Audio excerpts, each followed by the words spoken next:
Welcome back to Speducation. I am your host, Brandon Reed, and if this is your first time to the channel, a special welcome to you. Well, it's a new week, and we have a new lesson. What are we going to be learning about this week? Well, let's take a look. Today's lesson, what is a small group? Now, in special education, there are a lot of different kinds of accommodations. Some are more common than others. One of them is small group. But what do we mean when we say small group? Well, actually, in special education, there could be two meanings.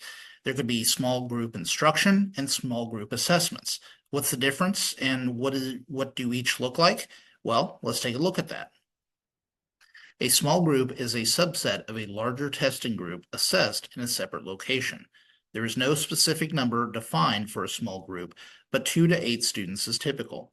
A group of 1 is also permissible. The purpose of small group instruction is to address learning deficits. Students are placed within groups of 2 to 6 by providing direct instructional support.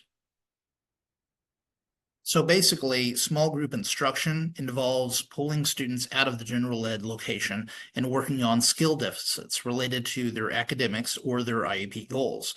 Now, depending on the size of it, it really depends on how the school interprets it. But as I said, it's typically 2 to 6 students in small group instruction. And it makes sense to pull students out like that because when you're in a class of maybe 30 or 35 or 40 students, it can be hard to get that direct instruction that they specifically need. So pulling them out to do that instruction really does help them to be more successful. As for special education small group assessments, well, when you pull those students out for those assessments, maybe that student needs one-on-one assessment, or maybe they need a small group assessment where they can be provided extra time or tests read aloud.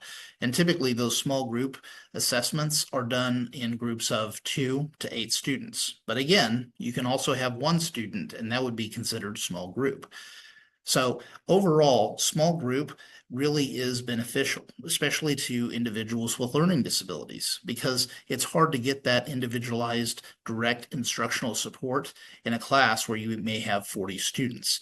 So that's why small group is one of the most common instructional strategies that special ed teachers use.